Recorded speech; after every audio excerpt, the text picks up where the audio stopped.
प्यारे बच्चों, सरस्वती बाल मंदिर ऑनलाइन क्लासेस में आपका स्वागत है। आज हम अध्याय 3 के बारे में बात करेंगे, जिसका मेथड है अंग्रेजी साम्राज्य का प्रतिकार व संघर्ष।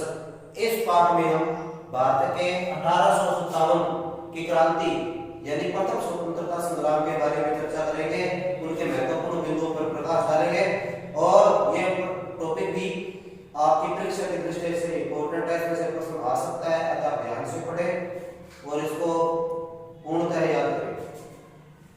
1857 की क्रांति यह अंग्रेजों के खिलाफ भारतीयों का पहला विद्रोह था, जो संगठित था, यानी इसमें हिंदू मुस्लिम और हर जाति वर्ग के लोग अंग्रेजों के खिलाफ संघर्ष में शामिल हुए थे। अतः यह पहला संगठित विद्रोह माना जाता है अंग्रेजों के खिलाफ।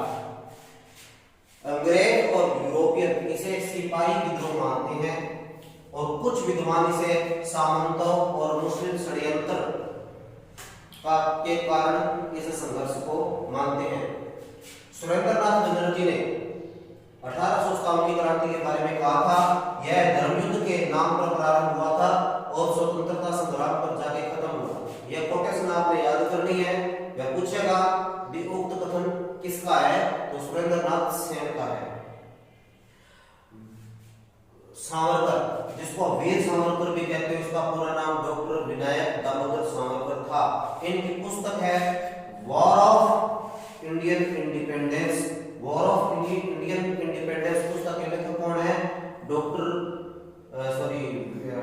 वीर सावरकर। ये आपने पुस्तक का नाम याद रखना है, ये प्रश्न आपसे छोटे प्रश्नों में पूछ सकता है। इस पुस्तक में सावरकर ने 1857 की क्रांति को भारत का स्वतंत्रता संग्राम कहा था।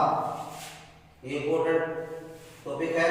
अब देखो 1857 की स्वतंत्रता संघर्ष के कारण क्या थे, तो मुख्य कारण क्या थे?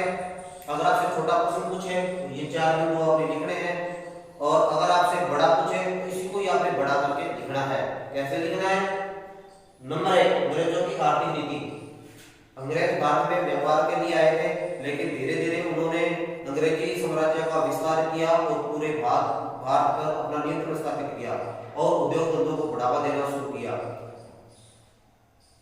यूरोप के बने माल पर कोई टैक्स नहीं लिया जाता था, जबकि भारतीय सामान पर बड़ी भारी मात्रा में टैक्स लगा दिया जाता था, जिसके कारण बाजार में इंग्लैंड के कारखानों में बना हुआ माल बिकता था और भारत में बनने वाला सामान था वो महंगा होने के कारण बाजार में टिक नहीं सका, जिसका फायदा सीधा अंग्रेजी सरकार को हुआ और भारतीय व्यापारी थे वो आर्थिक शोषण के अंतर्गत चले गए, उनका आर्थिक शोषण होने लगा, जिसके कारण भारतीयों के उद्योग धंधे बंद हो गए। तो ये आर्थिक कारण था, तो आप उसको कितना भी बड़ा कर सकते हो। दूसरा है लॉर्ड डलहौजी की हड़प नीति। लॉर्ड डलहौजी ने यह एक नियम बनाया था, यह कानून पारित करवाया था, जिसमें किसी भी शासक के अगर संतान नहीं है तो उस साम्राज्य को अंग्रेजी साम्राज्य में मिला दिया जाएगा। इस हड़प नीति के कारण राजपूत शासकों में इसका विरोध हुआ और अनेक राजपूत शासक अंग्रेजों के खिलाफ संघर्ष में शामिल हुए। तो ये कितना भी बड़ा हो सकता है। तीसरा टॉपिक है अंग्रेजों की साम्राज्य विस्तार नीति। गोद निषेध प्रथा और फूट डालो राजगुरु की नीति के अंतर्गत अंग्रेजों ने साम्राज्यवाद का विस्तार किया। भारत में अंग्रेजी उद्योग धंधे उन्नत हुए, फले फूले और भारतीयों का आर्थिक शोषण किया जाने लगा। इसके कारण अंग्रेजों में विद्रोह का भाव था। सामाजिक कारण, अब इसको चौथा बिंदु 3 भागों में बांट सकते हैं। सामाजिक कारण 5 धार्मिक कारण बना सकते हैं, छठा टॉपिक सैनिक कारण बना सकते हैं। इस प्रकार हम 4 टॉपिक के 6 टॉपिक बना सकते हैं, इसको अलग अलग कर सकते हैं। तो सामाजिक कारण क्या था? सामाजिक कारण यह था कि भारतीयों को हेय दृष्टि से देखा जाता था, उन पर अत्याचार किया जाता था, उनको रंग के आधार पर भेदभाव किया जाता था, उनका आर्थिक शोषण किया जाता था और उनको किसी भी प्रकार की हिस्सेदारी अंग्रेजी शासन व्यवस्था में नहीं थी, जिसके कारण भारतीयों का विद्रोह होना स्वाभाविक था।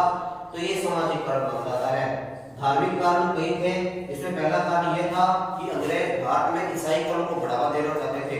वे हिंदू और मुस्लिम लोगों को ईसाई बना करके और भारत में ईसाईकरण करना चाहते थे। इसके लिए उन्होंने ईसाई धर्म अपनाने वाले लोगों को कई प्रकार की छूट भी दी थी। इसका विश्लेषण आपने 8वीं में पढ़ा है। इसके अलावा एनफील्ड राइफल अंग्रेजों ने मंगवाई थी, जिस पर गाय और सुअर की चर्बी थी।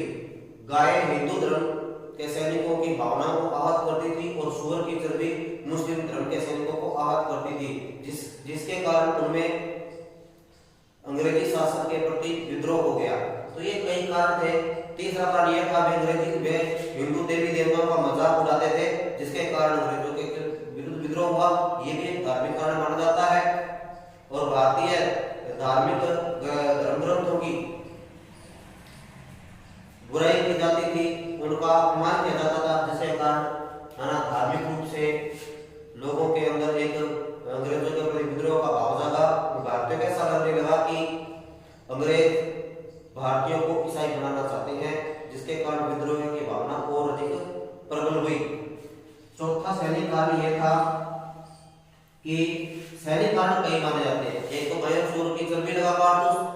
दूसरा कारण यह है कि अंग्रेज अधिकारियों की तुलना में, यानी अंग्रेज सैनिकों की तुलना में भारतीय सैनिकों को कम वेतन दिया जाता था। काम ज्यादा लिया जाता था, भारतीयों से वेतन कम दिया जाता था, जिसके कारण सैनिकों में विद्रोह हुआ। दूसरा कारण यह था भारतीय सैनिकों पर विश्वास नहीं किया जाता था, उनको हेय दृष्टि से देखा जाता था, तो भी सैनिक विद्रोह होना स्वाभाविक था।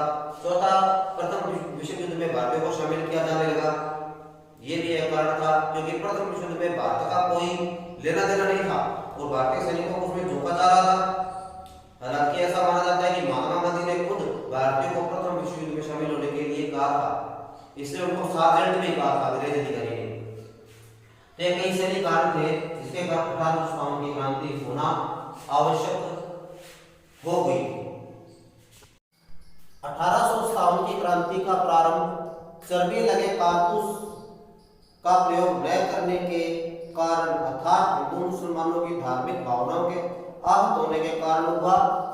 29 मार्च 1857 ईस्वी को मेरठ की बैरकपुर छावनी में सबसे पहले विद्रोह हुआ।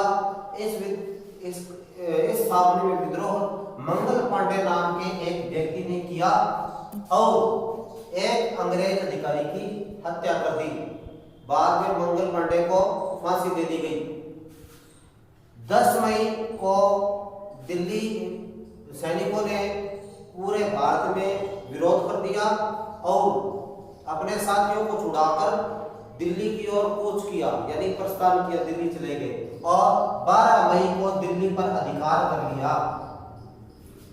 इस दौरान उन्होंने मुगल बादशाह, अंतिम मुगल बादशाह बहादुर शाह द्वितीय को सम्राट घोषित किया, ताकि हिंदू और मुसलमानों में एकता का भाव बना रहे। शीघ्र ही यह क्रांति लखनऊ, कानपुर, झांसी, बनारस, बिहार, बरेली में फैल गई और संपूर्ण उत्तरी भारत में फैली। मैं आपको एक फैक्ट और बताता हूँ, उत्तरी भारत की अपेक्षा दक्षिण भारत में क्रांति का प्रभाव कम था। सितंबर 1857 को अंग्रेजों ने दिल्ली पर पुनः अधिकार कर लिया और इस विद्रोह में जॉन निकलसन नाम का एक अधिकारी मारा गया। 4 जून 1857 को लखनऊ में क्रांति हुई, जिसमें हेनरी लॉरेंस की मृत्यु हो गई और विद्रोह को दबाया नहीं जा सका। 5 जून 1857 को कानपुर पर सैनिकों ने अधिकार कर लिया और नाना साहब को पेशवा घोषित किया। दिसंबर 1857 में सर कैंपबेल ने वापस कानपुर पर अधिकार किया। इसी दौरान जून 1857 में झांसी में क्रांति हुई। सर ह्यूरोज ने अप्रैल 1858 को पुनः अधिकार झांसी पर कर लिया। ह्यूरोज ने झांसी की रानी को मर्द सैनिकों में मर्द की संख्या दी थी। बिहार में क्रांति का नेतृत्व जगदीशपुर के जागीरदार कुंवर सिंह ने किया था और बरेली में खान बहादुर, इसको खान बहादुर खान भी कहते हैं, ने विद्रोह किया।